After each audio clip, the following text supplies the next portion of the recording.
지난 한 주간 동안 평안히 잘 지내셨습니까? 어떻게 살림살이 좀 나아지셨습니까? 오늘은 우리가 맥주 감사주일로 이렇게 지키고 있는데요. 말 그대로 보리를 추수하는 절기를 이야기합니다. 여러분은 이렇게 맥주 감사절, 추수 감사절, 이런 이제 절기들이 있잖아요. 우리가 대놓고 6월절이라고 지키지는 않지만 이제 고난주간, 그다음에 부활절, 이런 절기들이 있습니다. 이런 절기들에 대해서 어떻게 생각하십니까? 혹시 절기가 그저 1년에 몇 차례씩 이렇게 돌아오는 연중 행사, 연례 행사처럼 그렇게 느끼지는 않으십니까? 오늘 우리는 이 출애굽기 23장 16절의 말씀을 통해서 하나님께서 명령하신 중요한 말씀, 곧 맥주절을 지키라고 하는 이 명령에 대해서 함께 나눠보고자 합니다. 우리 한국교회는 7월 첫 주일을 맥주감사주일로 이렇게 지키고 있습니다. 그런데 맥주절이 사실은 6월절이 지나고 나서 이제 바로 무교절이 이어지죠. 일주일간의 무교절이 끝나고 그리고 77절이 오게 됩니다. 77절은 77이 49 맞아요? 그리고 그 다음 날이 이제 다시 안식일 다음이죠. 7 안식일을 지나고 그 다음 날이니까 무슨 요일이에요? 안식일 다음 날이면 무슨 요일이에요? 주일이잖아요. 일요일. 그러니까 50일째 되는 날을 우리는 흔히 뭐라고 이야기하느냐면 사도행전에서 우리에게 말씀해주고 있죠. 오순절. 오순절에 성령이 강림을 하시죠.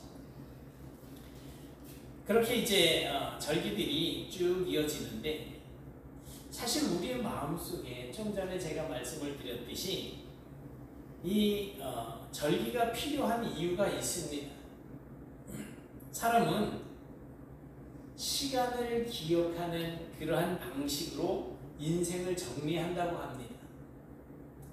그러니까 우리가 기억하는 시간들에는 어떤 것들이 있어? 제일 먼저 우리가 잊어먹지 않는 그 시간이 어떤 시간이 있으세요? 조 권사님 없으세요?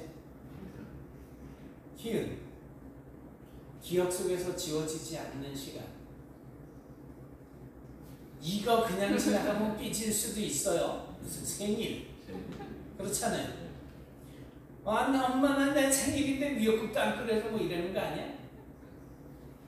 전에도 말씀 오늘 안 나왔는데 우리 문신호 집사님 아들 6학년 때 아빠 생일인데 지 생일 선물 안 사준다. 아빠 생일인데 지 스케이트보드 안 사준다고 그냥 막 삐져가지고 엉엉 울다가 결국엔 아빠 생일날 지 생일 지 선물을 챙기는 그런 일도 있었어요.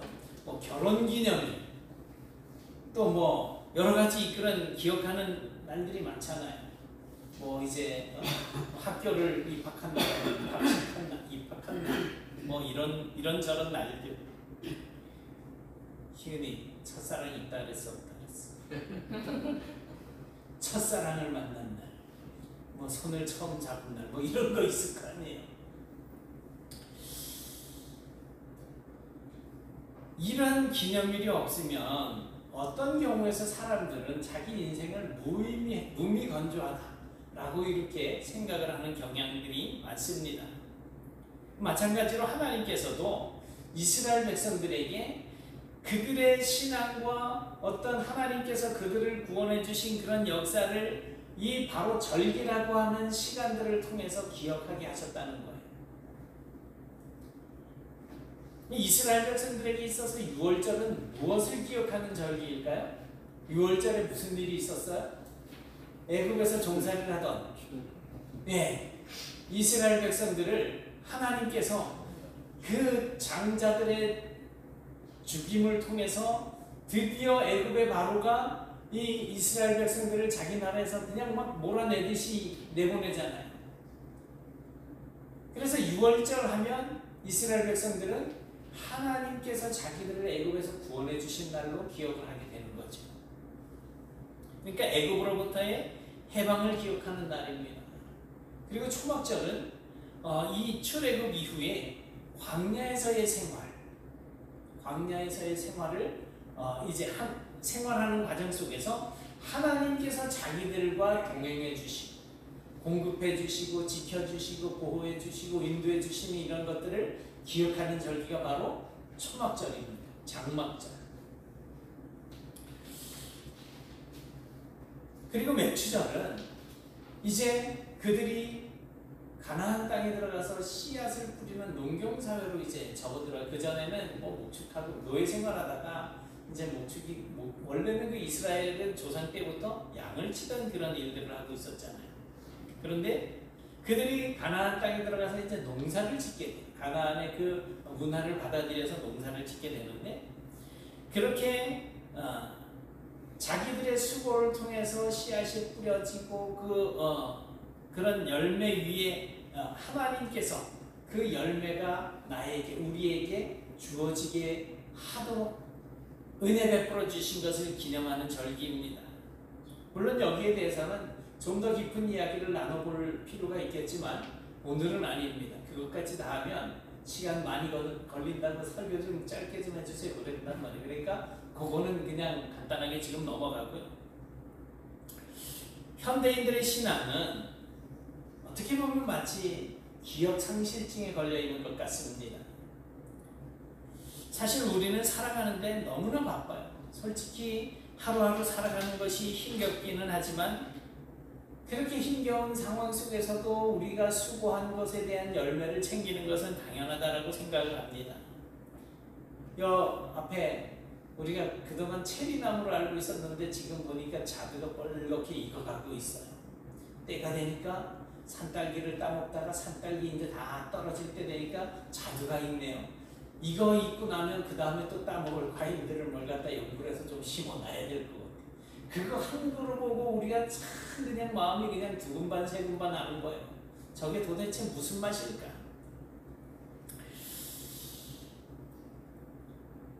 그러니까 내가 이만큼 노력했으니 이만큼은 얻어야지 된다라고 하는 생각을 누구나 다 가지고 있어요. 바쁘고 힘들게 살아가는 과정 속에서도 그런 것들은 항상 기억을 하고 있죠. 하지만 그럼에도 그 정도로 얻지 못하는 그런 경우가 많지 않습니까? 1년 내내 농사를 지었는데 갑자기 우박이 쏟아지고 냉해를 입고 비가 많이 쏟아져서 그냥 수해를 입고 이런 경우들이 얼마나 많습니까? 그러나 성경은 분명하게 말씀하고 있습니다. 오늘 말씀에서 보니까 이는 네가 수고하여 밭에 뿌린 것에 첫 열매를 거둠이라 라고 말씀을 하고 있는 거예요. 수고는 사람이 하지만 열매는 하나님께서 자라게 하시는 것입니다. 그래서 추수라고 하는 이 개념에서는 하나님께서 베푸신 그 은혜를 기억하라 하시면서 또한 더불어서 하나님의 존재성을 기억할 수 있도록 우리에게 장치를 마련해 주신 것이 뭐냐면 바로 절기라는 거예요. 그렇다면 여러분은 지금까지의 삶에서 하나님의 은혜를 이와 같은 절기로 기억하고 계십니까? 나를 언제 구원해 주셨네요. 내가 언제 이렇게 은혜를 받을 수 있도록 해주셨네요 하면서 기억하고 계십니까? 벌써 2025년도도 7월입니다. 첫 주일. 지난 반년 동안 여러분께서 수고해서 얻은 것들 중에 가장 먼저 여러분들이 하나님께 드린 것이 있다면 뭐가 있습니까? 첫 열매로 드린 것이 있다면, 혹시 여러분들이 첫 열매가 아니고 여러분들이 쓰다가 남은 것 중에 일부를 하나님 앞에 이렇게 구별해 드리는 습관은 없으십니까? 오늘 우리는 이 유대인들의 문화 속에서 맥추절이 어떻게 하나님과의 관계를 새롭게 하는 통로였었는지를 생각해 볼 것입니다. 그리고 이 말씀을 통해서 오늘 우리는 내 삶의 첫 열매를 어떻게 하나님께 드릴 것인가를 또 생각해 보려고 합니다.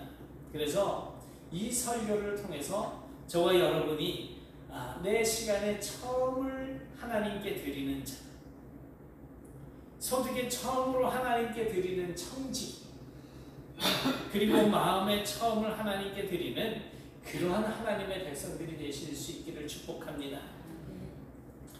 하나님께서 이스라엘 백성들에게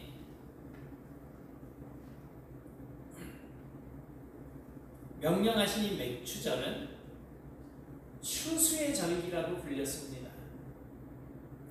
그런데 하나님께서 그 해의 처음 열매를 제물로 드리라고 하시는 그런 절기인 거예요. 이 맥추절은 7.7절 그리고 또 오순절로 연결되어지는 절기인데, 유대인들의 달력으로 이 6월절은 이제 첫째 달에, 우리 달력이 아닌 유대인들의 달력으로 1월 14일이 6월절입니다. 이날부터는 일주일 동안 이제 15일부터는 무교절이 시작이 되어지고, 이제 누룩을 섞지 않는 무교병을 먹는다고 해가지고 무교절이라고 그렇게 부릅니다. 그리고 마태복음 26장 17절에 의하면 6월절을 무교절의 첫날이라고 이렇게 말씀을 하고 있습니다. 무교절의 첫날에 제자들이 예수께 나와서 이르되 6월절 음식 잡수실 것을 우리가 어디서 준비하기를 원하시나이까.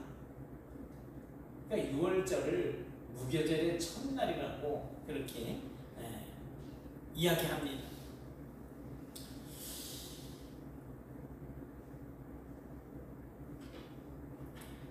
그렇게 일주일이 7번 지나가는 이제 이 절기를 7.7절이라고 하는데요.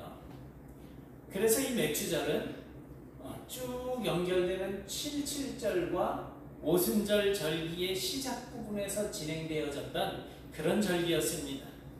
고대 이스라엘은 철저하게 이제 농경 중심의 사회였었습니다. 특히 6월절이 지나고 난 뒤에 찾아오는 수확은 그 해의 생존을 결정짓는 아주 중요한 사건입니다. 우리나라 봄에 먹을 거 없어서 보릿고개라 그러잖아요. 막 풀뿌리 캐먹고 나무 껍데기 벗겨서 훑어먹고 이러면서 초근목피하면서 그렇게 그냥 시절을 지내던 적이 예전에 있었는데, 지금 이 절기가 무교절 절기가 바로 그 절기인 거예요. 맥추절 절기가. 올해 우리나라 장마가 너무 싱겁게 끝나서 마른 장마라고 그렇게 말들을 합니다. 이처럼 혹시라도 이제 이스라엘에 우기인데 비가 내려야 될 기간인데 비가 내리지 않으면 밭에 뿌린 씨는 우리나라보다 더 쉽게 마르겠죠. 그리고 싹이 나고 열매가 맺히기 시작했는데 광야에서 뜨거운 바람이 불어오게 되면 이 열매가 연글기도 전에 싹 말라가지고 쭉정이만 남게 됩니다. 그러니 추수는 우리의 단순한 노동의 열매가 아니고 하나님께서 베풀어 주시는 기적 같은 공급으로 그렇게 여겨졌던 것입니다. 바로 그때 하나님께서 이스라엘 백성들에게 명령을 하십니다. 첫 열매를 내게 바쳐라. 첫 열매를 내게 바쳐라. 너희 수고의 시작과 끝을 내가 이룬 것이라고 하는 사실을 기억하라는 것입니다. 우리가 씨를 뿌리고 우리가 열심히 애를 쓰고 노력을 하지만 하나님께서 비를 주시지 않고 때에 맞게 햇빛을 주시지 않고 여러 가지 하나님께서 공급해 주시는 은혜가 없다면 우리가 보리를 얻을 수도 없고 밀을 얻을 수도 없는 그런 상황이 되는 겁니다. 그러니 하나님께서 행하신 일들을 기억하라는 것입니다. 유대 랍비들의 문헌인 미슈나나 또 탈무드라고 하는 그런 책들을 보면 이스라엘 백성들은 첫 열매를 준비할 때 그 밭에서 가장 먼저 익은 보리를 찾습니다. 그리고 붉은 끈으로 표시를 해둡니다. 그리고 하나님께 드릴 첫 열매를 미리 구별해 놓는 거예요. 초실절의 시간이 다가오면, 초실절은 언제가 초실절이에요? 아까 제가 써놓은 거 있었잖아요. 초실절은 언제예요? 예수님이 언제 돌아가셨어요? 6월절에. 그리고 언제 부활하셨어요? 첫 번째 찾아오는 안식일 다음날, 안식 후 첫날 예수님이 부활을 하셨죠. 근데 이 초실절에 보리의 처음 익은 열매를 하나님 앞에 베어서 드리는 거예요.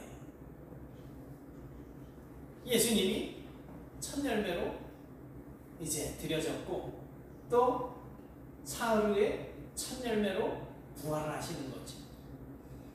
그래서 우리에게 첫 열매가 되셨다라고 말씀을 합니다. 이 초실절의 시간이 다가오면 이제 성전에서는 사람들을 보내서 그 붉은 줄로 이렇게 표시해 놓았던 보리를 잘라서 바구니에 담아서 예루살렘 성전으로 가지고 오게 됩니다.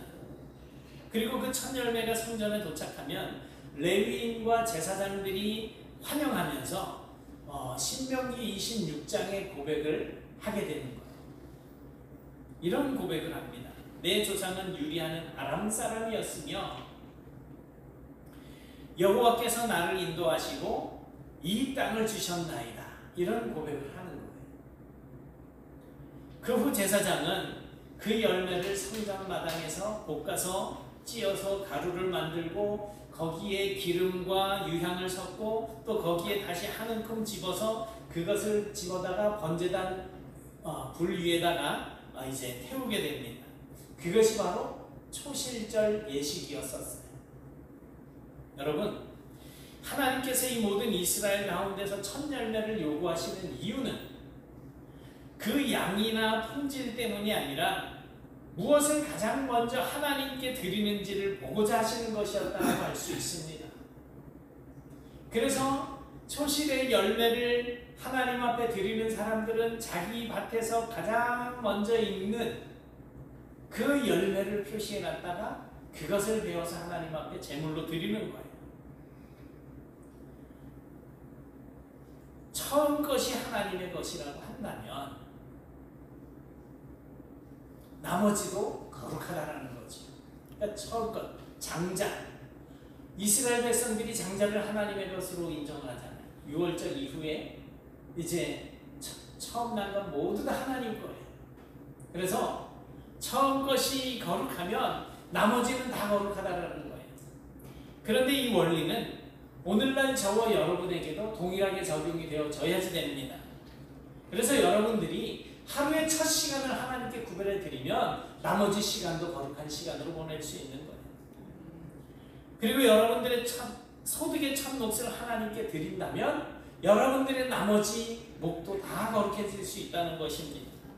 그리고 여러분의 마음의 첫 결단을 하나님께 드리고 계십니까? 여러분의 마음의 결단, 첫 결단이 하나님의 것이 된다면 그 나머지도 다 주님 안에서 거룩한 결단이 이루어질 것입니다. 이렇게 첫 것을 하나님께 드린다라고 하는 것은 그 나머지 전부가 다 하나님의 것임을 인정하는 그런 신앙의 표현이었던 것입니다.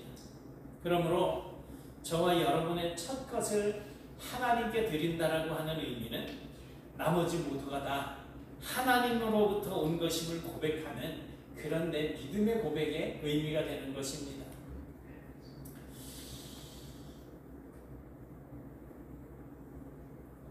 맥주절은 단지 이 곡식의 첫 열매를 하나님께 바치는 절기가 아닙니다. 그 절기의 핵심에는 기억하라, 지난주에도 기억하라라고 하는 단어를 제가 잠깐 설명을 드렸었는데, 기억하라라고 하는 히브리 신앙의 중심 명령이 있습니다. 절기는 다 기억을, 하나님의 어떤 행위들을 기억하게 하는 그런 장치예요.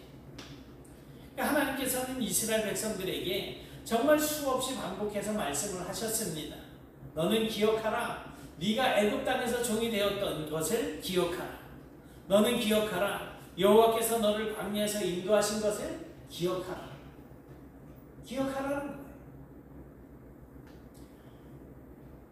이 기억한다라고 하는 이 말은 단순히 지난 날을 돌이켜서 생각하고 그런 일이 있었구나, 이 정도로 회상하는 것을 이야기하는 것이 아니라고 말씀드렸죠. 이 기억한다라고 하는 말은 어떤 의미라 그랬습니까? 그 어떤 사실을 이제 하나님께서 행하신 일이나 그런 사실을 내 마음에 담고 이제는 그 생각들을 행동으로 나타내는 것, 그것이 진정한 기억이라는 거예요. 하나님께서 그렇게 우리를 기억하셨기 때문에 우리는 심판이 아닌 구원을 받을 수가 있었던 것입니다. 이제는 우리가 하나님께서 행하신 일들을 기억하면서 하나님의 자녀요 백성다운 그런 성도로서의 삶을 살아가야지 된다는 거예요.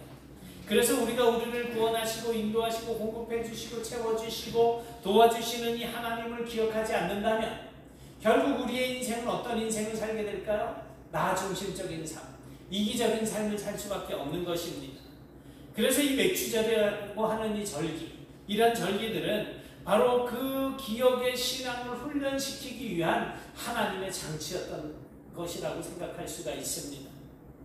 자, 그렇다고 한다면 만약 그 하나님의 은혜를 기억하지 못한다면 어떻게 되는 것일까요? 그것에 대해서 모세는 신명기 8장 10절부터 14절 말씀에서 이런 말씀을 해주고 있습니다. 그 중에 그냥 빨간 글씨만 제가 읽겠습니다. 네가 먹어서 배부르고 등 따시고 배불러졌다는 얘기예요. 너의 소유가 풍부하게 될 때, 그리고 나서 파란 글씨, 네 마음이 교만하여서 너를 애굽에서 인도하여 내신 여호와를 잊을까 하노라. 기억하지 못한다라는 얘기잖아요. 다시 말씀드려서 이 풍요는 우리가 잘 먹고 잘 살게 되었을 때 이제 기억상실을 불러오고, 그 기억상실은 결국 어떤 결과를 가지고 오느냐면 하나님과의 단절을 초래한다는 것입니다. 내가 잘 먹고 잘 살게 되니까 뭐 주머니에 돈도 좀 많아지고, 야 비행기값 이제 뭐 이렇게 생기고 하니까 우리 마음속에 생기는 생각은 뭐예요?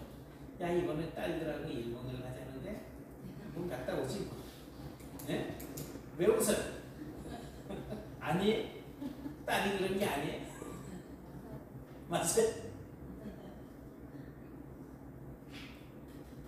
그렇게 하나님과 자꾸 내가 거리를 두게 되는 거예요. 먹고 살만하니까. 모세는 바로 이 점을 깊이 경고하면서 첫 열매를 드리면서 하나님의 은혜를 고백하는 법을 가르치고 있는 것입니다. 여러분, 오늘을 살아가는 저와 여러분도 유대인들에게 명령하신 절기, 이 맥주절처럼 반년을 지나가는 이 마당에 반드시 질문을 던져야지 됩니다. 어떤 질문일까요? 올해 상반기에 하나님께서 내게 베풀어 주신 가장 큰 은혜가 무엇이었을까? 나는 그 은혜를 어떻게 기억하고 있는가? 내가 잘나서? 내가 능력 있어서? 이렇게 기억하고 있는지, 아니면 모든 것이 다 하나님의 은혜라고 기억하고 있는지, 그것을 내가 하나님의 은혜라고 기억한다면 그 은혜에 응답하는 나의 삶은 과연 어떤 모습으로 나타나고 있는가? 이런 질문을 던져보셔야지 됩니다. 이런 질문은 단순한 과거를 더듬어보는 회상이 아니고 하나님을 예배하는 예배자가 반드시 지녀야 할 삶의 태도입니다. 하나님께서는 우리가 어떤 것을 하나님께 드리는가를 보신다 그랬잖아요. 어느 시골 교회에 가난한 할머니가 계셨습니다.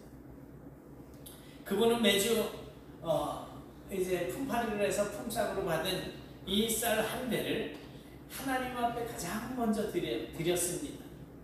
목사님이 물었어. 어르신, 드실 쌀도 부족할 텐데 이 쌀이 귀한 쌀을 왜 매주 이렇게 교회에다가 다 갖다 바치십니까? 그러자 할머니가 이렇게 대답을 합니다. 목사님, 제가 이렇게 건강하게 일할 수 있는 것도 다 하나님이 나에게 생명을 주셨기 때문이지요. 그래서 매주 내가 하나님 앞에 첫 열매를 구별해서 드리는 것입니다. 바로 이 짧은 고백 속에 맥추절의 진짜 정신과 신앙의 고백이 녹아있는 것 같습니다. 이제 우리는 중요한 질문 하나를 던져야지 됩니다. 오늘날에도 우리가 맥추절을 지켜야 할 이유가 무엇인가? 이스라엘은 농경사회였었어요. 그러니 추수의 첫 열매를 하나님께 드리는 그런 문화가 있었습니다. 그러나 우리는 대부분 농사가 아닌 직장 생활이나 개인 어떤 사업을 하면서 여러 가지 농사와는 별반 관련이 없는 그런 사회의 구성원으로 살아가고 있지 않습니까? 이런 상황에 있는 우리가 이 첫 열매를 드리는 절기를 어떻게 이해하고 실천을 해야지 될까요? 우리 한국교회는 아까도 말씀드렸지만 매해 7월 첫 주를 맥주감사주일로 지키고 있습니다. 이 기간이 성경적이지 않다 그래가지고 한 3, 4주 빨리 맥주감사절로 지키는 교회들도 있고 교회 형편에 따라서 한 주 늦게 지내는 그런 교회들도 있을 수 있어요.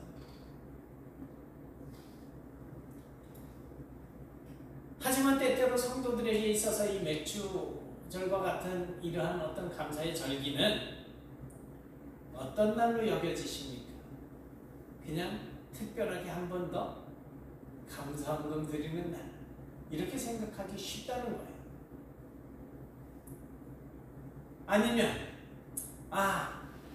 이 감사헌금 부활절이나 맥주절이나 추수절이나 성탄절이나 이 절기 때 드리는 헌금으로 좀 부족한 재정을 채우는 결산용 행사, 이렇게 취급을 하는 경우도 없지 않은 것 같아요. 그래서 재정을 보시는 분들의 큰 실수가 뭐냐 하면 그런 생각을 가지고 재정을 보는 분들이 목사님들한테 좀 이렇게 푸시하는 경우가 뭐냐 하면 목사님 대신방 안 하십니까? 대신방 하셔야 우리가 1년 예산이 이만큼 충당됩니다. 목사님 절기헌금이 너무 적게 들어오는데 설교 시간에 헌금 좀 강조 좀 해주세요. 이런 분들이 계셔 실제로. 그거는 하나님 앞에 절기를 지키는 자세가 아닙니다. 그럴 것 같으면 차라리 그냥 나가가지고 우리가 일을 해서 돈을 벌어가지고 교회 재정을 충당하는 게 낫죠. 사업을 하는 게 낫지 않겠습니까? 본래 이 맥추절이라고 하는 것은 하나님께 삶의 주권이 있다라고 하는 것을 고백하는 것입니다. 그리고 내 신앙생활의 우선순위를 다시 한번 바로잡는 절기. 그렇다면 오늘날 맥추절에서 우리는 무엇을 어떻게 하나님께 드릴 수 있겠습니까? 이미 말씀드렸던 것처럼 맥추절이라고 하는 것, 이 절기는 처음 익은 열매를 하나님 앞에 드리는 거예요. 전체를 베어서 드리는 것은 아니에요. 그런 관점에서 우리가 하나님께 드릴 수 있는 것은 어떤 것이 있을까요? 어떤 것을 하나님 앞에 드릴 수 있을까요?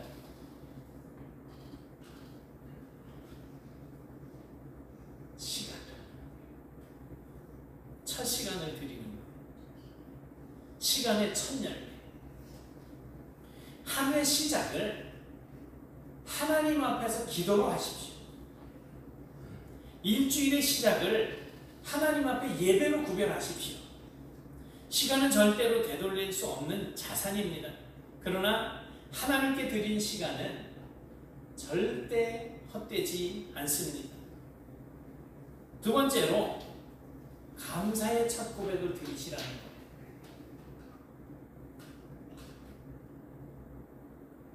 내 삶의 모든 것은 다 하나님께로부터 왔다라고 하는 사실을 인정하는 고백.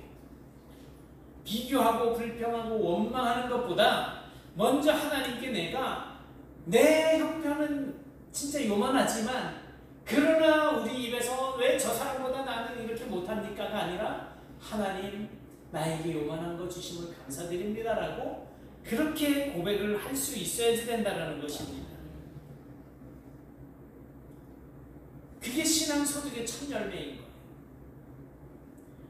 여러분, 헌금은요 단순한 돈의 문제가 아닙니다. 그 소유권이 하나님께 있다라고 하는 고백이고 하나님 나라에 대한 헌신의 실천이 바로 제물이고 헌금인 겁니다. 마태복음 6장 33절은 말씀합니다. 너는 먼저 그의 나라와 그의 의를 구하라. 그러므로 우리가 세상을 살면서 모든 경제적인 것과 삶의 가치를 실행하게 될 때 그 모든 결정의 첫 기준은 바로 하나님께 두셔야지 된다는 거예요.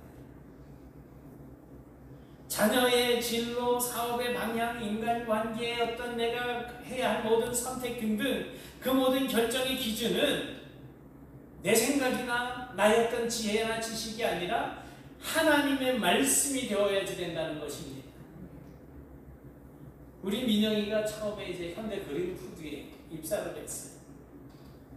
그래서 서산에 있는 그 오일뱅크에서 이제 영양사로 일을 하는데 주말마다 와서 이제 반주로 공사를 하고 또 이제 가니까 어떻게 해서는 그러면 어떨 땐 가서 데려오기도 하고 또 태워서 데려다 주고 뭐 이런 일을 했죠. 근데 참 한 몇 개월 정도 있었나요, 민영이가? 2달? 아 이게 무슨 빽인지 저 서산 저 시골에서 일하고 있는 그 다른 그 직원들도 있는데 민영이가 갑자기 이제 서울 쪽으로 올라오게 된 거예요.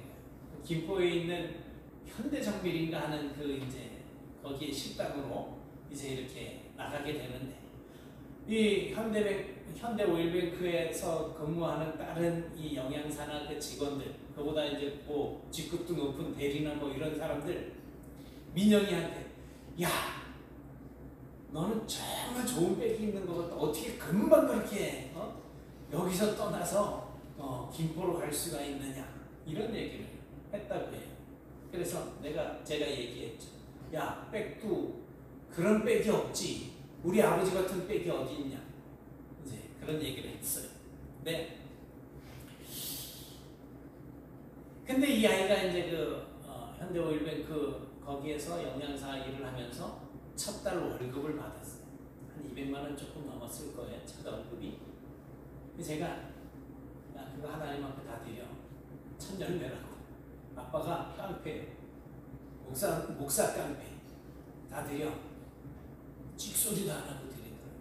그래서 1층에 있는 그 스피커 있잖아요. 까만 거 앞에 2개. 그게 하나에 한 140만 원 조금 넘는 건데 그거 2개 해서 이제 드린 거예요.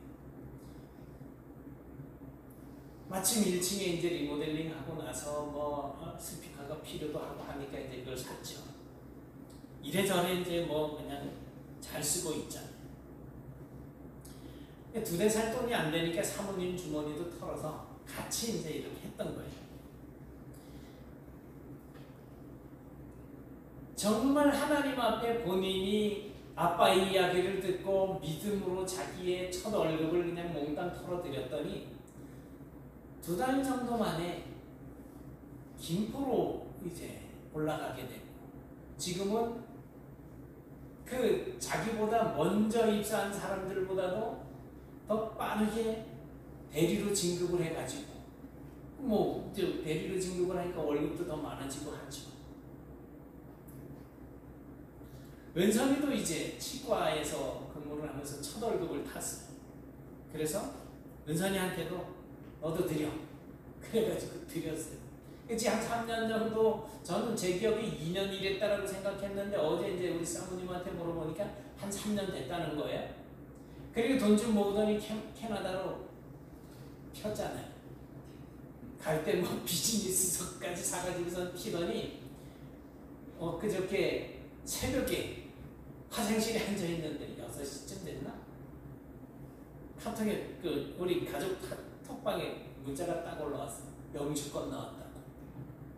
이게 정말 혈혈단신으로 혼자 그 키도 조그만한 게 거기까지 가가지고 무슨 깡으로 갔는지 모르겠지만 가가지고 진짜 집에서 뭐 큰 푼 그냥 용돈 한 번 보내준 적 없어요. 지 혼자 가가지고 그래 일하더니 이제 영주권 나왔다고 자기 이제 반 외국인이라고 그렇게 얘기를 하더라고요. 여러분 매추자는요 우리 신앙의 리셋 버튼과 같습니다.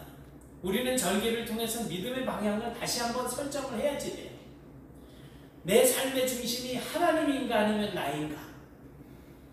내 시간과 물질의 주권이 누구에게 있는가? 나에게 신앙의 열매는 풍성한가? 아니면 메말라 있는가? 맥주절은 그 모든 질문에 대한 하나님의 부르심과 또 우리의 응답이 만나는 그런 하나의 시점이 됩니다. 모든 경우에 있어서 하나님으로부터 시작되는 이런 은혜가 여러분의 맥주절을 지키는 이 신앙에 함께 있기를 축복합니다. 여러분, 오늘 우리는 출애굽기 23장 16절에서 맥주절을 지키라. 이는 네가 수고하여 밭에 뿌린 것에 첫 열매를 거둠이니라 라고 하는 이 말씀 앞에 서 있습니다. 이 말씀은 단순하게 옛날 농경사회에서 지켜야 되는 그런 어떤 절기를 지칭하는 지침이 아닙니다. 오히려 이 말씀은 오늘 우리에게 있어서 내 삶의 첫 열매가 누구의 것이냐 라고 하는 질문이 됩니다. 우리는 우리의 삶 속에서 정말 수없이 많은 첫 열매를 맞이하게 됩니다. 한 해의 시작, 첫 직장, 첫 월급, 첫 아이 출산, 첫 번째 내가 무엇인가 결정하고 나에게 찾아오는 첫 번째 기회, 그리고 누군가와의 첫 만남, 그 모든 첫 순간마다 우리는 누구를 기억해야지 되는지를 생각을 해보셔야 됩니다. 나냐, 하나님이냐. 맥주절은 우리로 하여금 이 질문 앞에 서게 만듭니다. 오늘 여러분의 삶 가운데 하나님께 여러분이 가장 먼저 구별해서 드려야지 될 것이 뭐가 있습니까? 주님, 제 삶의 첫 것을 주님께 드리겠습니다. 제 시간, 제 소득, 제 결정, 제 감정 모두 다 주님의 것입니다. 올해 맞이하게 된 이 맥주감사절 하나님께서 베풀어 주신 은혜를 기억하면서 이제 주님께 나의 처음 것을 올려드립니다. 그리고 나머지도 주님의 손에 맡깁니다. 주님의 뜻대로 저를 사용하여 주옵소서 라고 하는 이 고백이 오늘 저와 여러분의 고백이 되어서 언제라도 하나님께서 우리에게 원하시는 처음 읽는 그 열매를, 처음으로 얻게 되는 그 열매를 온전히 주님께 돌려드리는 그런 믿음의 성도들이 다 되실 수 있기를 주님의 이름으로 축원합니다. 사랑의 하나님, 감사합니다. 하나님 은혜 가운데 오늘 저희들이 이 맥주의 절기를 지킵니다. 하나님, 이 기간이 하나님의 말씀에서 벗어난 기간이라고 하더라도 그 정신을 저희들이 기억하게 하시고 하나님 은혜 가운데 우리에게서 얻어지는 첫 것들을 다 하나님 앞에 구별해 드릴 수 있는 그러한 믿음을 허락하여 주옵시며 우리의 모든 것이 다 주님께로부터 말미암은 것이라고 하는 이 신앙의 고백이 이 절기들을 통하여서 하나님 앞에 온전히 고백되어지고 하나님의 뜻에 합당한 열매를 맺으며 살아가는 저희들이 될 수 있도록 인도해 주시옵소서. 이 시간 이후에 우리의 모든 삶이 하나님 은혜 가운데 복을 누리네 하나님께서 주시는 복으로 온 세상을 변화시켜 나갈 수 있도록 저희들을 하나님의 능력의 장중에 붙잡아 주시고 하나님의 뜻대로 사용해 주시기를 소원하옵고 예수님 이름으로 기도드리옵나이다. 아멘.